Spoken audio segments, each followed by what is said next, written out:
इनके लबे रंगी की निछावर थी कि जिसने मालूम ये करना चाहते हैं कि हालत नापाकी में यानी जब गुस्ल फ़र्ज़ होता है तो ऐसी सूरत में बग़ैर कलाम पाक को छुए या कुरान पाक पढ़ सकते हैं। जैसे मुँह ज़बानी अगर कोई सूरत याद है, चलते फिरते अगर आयतल कुर्सी पढ़ते हैं या सूरह फातिहा पढ़ते हैं या सूरह इखलास वगैरह पढ़ते हैं तो क्या ये शरन जायज़ है नापाकी की हालत में।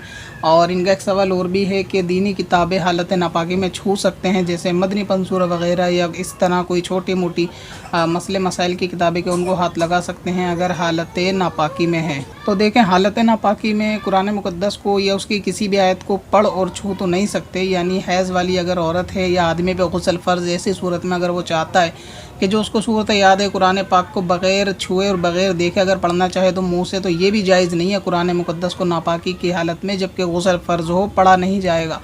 बाज़ लोगों की आदत होती है, जैसे कोई सूरत उनको हिफ्ज़ होती है चलते फिरते घर में, वो ख़वातीन की भी आदत होती है कि वो पढ़ती रहती हैं।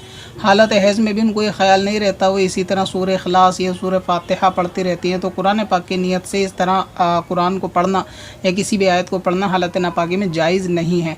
लिहाजा अगर वज़ू नहीं है लेकिन आदमी पाक है तो पढ़ सकता है, लेकिन उस पर गुस्ल फ़र्ज़ है, उसको नहाने की ज़रूरत है, तो ऐसी सूरत में कुरान पाक को छूना भी हराम है और पढ़ना भी नाजायज़ गुनाह है, तो उसको पढ़ भी नहीं सकता।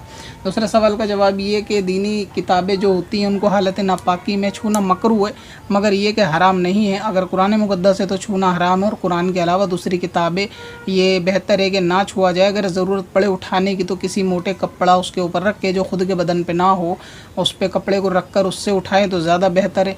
और अगर उठा लेगा तो ऐसी सूरत में गुनाहगार नहीं होगा दीनी किताबें अगर हालत नापाकी में उठा लेगा। हाँ, कुरान पाक को छूना ये नाजायज़ है, उसको मोटे कपड़े से हाथ पकड़ मोटे कपड़े को कुरान पाक पे रख कर उस कपड़े से अगर उठाया जाएगा तो उसमें हरज वाली बात नहीं है, जबकि वो कपड़ा अपने जिस्म पर इस्तेमाल ना होता हो। बाकी पढ़ नहीं सकते, बिना वज़ू कुरान पाक पढ़ सकते हैं, लेकिन हालत नापाकी में हिफ्ज़ पर कोई सूरत नहीं पढ़ सकते। लेकिन हालत नापाकी में और हालत हैज़ में दरूद पाक अगर पढ़ना चाहें तो बिल्कुल पढ़ सकते हैं, 24 घंटे पढ़ सकते हैं, इसमें कोई हरज नहीं है। और इसी तरह दरूद पाक अगर लेट कर पढ़ना चाहें तो वो भी पढ़ सकते हैं, नापाकी में भी पढ़ सकते हैं, लेकिन कुरान पाक की नीयत से नहीं पढ़ सकते। बाकी ये कि बेवज़ू हैं तो उसको पढ़ा जा सकता है।